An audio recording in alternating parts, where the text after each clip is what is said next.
Thank you very much, Freeholder Jolin, and thank you, Freeholder Wright, for being here as well. You know, the Freeholder mentioned NSP $3, and I know this is not a political event, but if it was not for President Barack Obama, the NSP $3 would not have been available. And the President is going to be on a conference call. Yes, he deserves a round of applause. You know, the President gets beat up by all these right-wing nuts out in the Midwest who've never seen an ocean. But keep in mind, the President's extremely important to cities like Elizabeth because of commitments like the NSP dollars. I'm going to be on a conference call with him on Monday talking about student loans that are going to triple in their interest rates. And that conference call, I'm going to be with the President on Monday at 2 o'clock at my office with student leaders from Kane University. So keep in mind, this is a program that the President put forth, and we're glad to take advantage of it here. Our next speaker is a member of the City Council who's worked hard to create jobs and provide training for our residents throughout our city. When we built the Jersey Gardens Mall, it was her idea to say, Mayor, you're building a mall, you're creating all these jobs, how are you going to get people to work there? She traveled to the King of Prussia, Pennsylvania, with George Devaney, looked at the retail skills center they had at the mall out there, brought it back that idea here, and that retail skills center in the last 3 years has placed 1,083 people in jobs with over 100 companies in the area. Councilwoman at Large, Patricia Perkins-Auguste.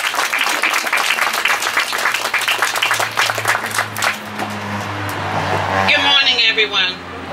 And it is truly a fantastic day in the city of Elizabeth, where in spite of all the economic downturns throughout the state of New Jersey, in the country, and even in the world, that we can stand before this crowd of people and say, we're still building in Elizabeth.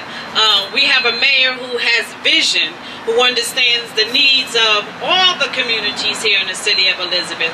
We have a county manager who understands that we must work together in order to make this a truly united city. So again, I want to thank the mayor for his foresight, for our county manager for all that he does for people. You know, it's not about dollars for him. You know, when you meet with him, it's about people. And he'll always say, well, we'll find the dollars.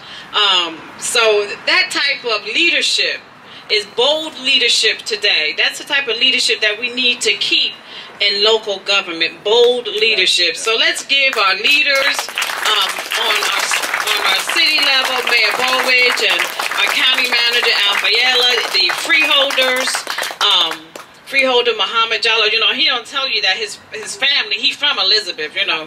I'm always reclaiming people. He's from Elizabeth. His family's from Elizabeth, and they grew up right around the corner, the Balknights on Bond Street, right? Yes. Come on, be proud. That's proud. So he doesn't say that, but I always like to brag on him because I say, y'all know his family. He may have Muhammad as his last name, but he's a Balknight. And the Balknight, as you know, is a very strong family name here in the city of Elizabeth. It's a name with foundation and integrity, and is a name of love. So you be proud of that Balknight name and wear it proudly, because I'm going to wear it for you if you don't say it. But back to this project. Oh wow, I'm just bubbly because the project is so needed. It's so appropriate. And to Reverend Howard, to the beacon of light that we have here on this corner of the highway. You know, Reverend Howard, he says he's Presbyterian, but if you ever hear him speak, you would think he's Pentecostal Baptist, you know, on that level. Yeah, Baptist Gospel, as Reverend Adair says. But he is a man of true vision, and he he's from the East Coast to the West Coast. He was out in California and the San Francisco area, so he's seen the spectrum of need and the spectrum of development that can happen when communities come together, when government and church and development come together. He knows what can be done, and he brought it here to the city of Elizabeth. And again, Reverend Howard, to you and the family at Shalom Hope Presbyterian, we say thank you. We say thank you for being bold enough and courageous enough to work with a little developer, little skinny developer, to bring about some real progress in the city of Elizabeth. So I just want to say to all of those who had anything to do with this, God bless you. And this is just wonderful. And I can't wait to, we're gonna dig the ditch, we're gonna dig the dirt out, and we're gonna get the project going. And again, to EHIP, to the staff at City Hall, to Susan Uchi in your department, thank you so very much, because you balance it all to make it come to what it is. To public information, to Kelly, to, I know all you ladies have something to do with, thank you so very much. It takes us all, to the police department, to everyone who does anything to make this happen, to our Office on Youth. I mean, all of these people come into play to help make something come together. So to all of you, God bless you, and may heaven continue to smile upon you.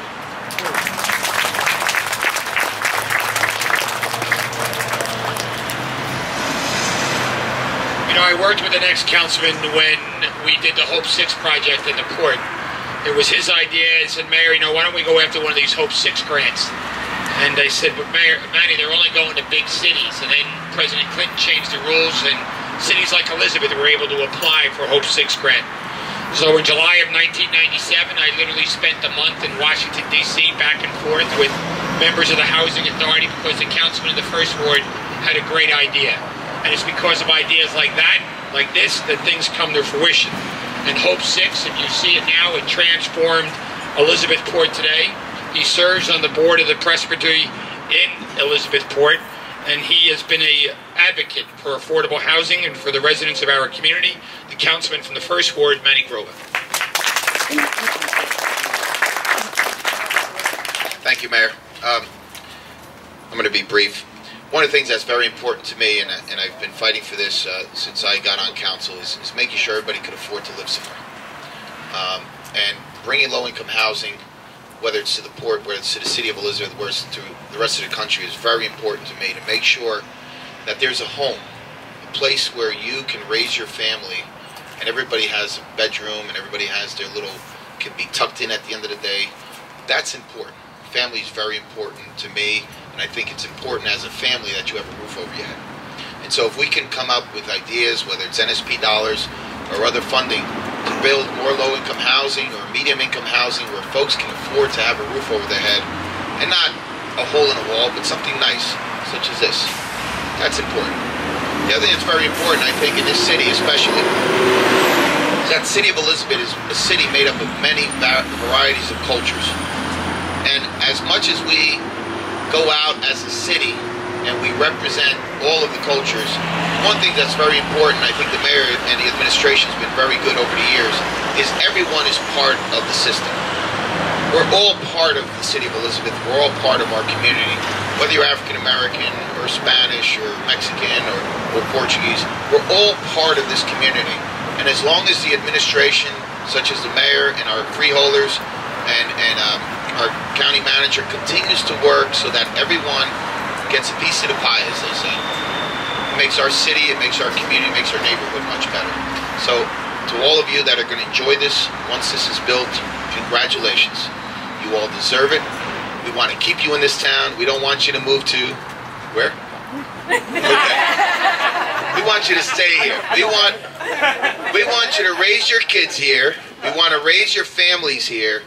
And I want the kids to be proud of living in the city of Elizabeth as much as I am for being here all my life and living in this city. I'm proud to be an Elizabethan from day one, from birth, and I want more kids in the future to be able to say that. We don't want them to leave Elizabeth, and we're going to continue to build projects in low-income housing to keep them here. Thank you. He's not far, he's in Roselle. Not far. We only crossed one line to get there. You know, as I mentioned earlier, this is happening because of a conversation, a dialogue, a simple thought. And one of the people who was responsible, and naturally you always need two people to have a conversation, was Troy Hudson and our next speaker. And he's the pastor here at Shalom Hope Presbyterian Church, someone who I met a few years ago, has consistently done outdoor activities here. He brings people together every July for an outdoor festival in the parking lot. He's helped the church here grow, and that's the pastor here, the Reverend John Howard.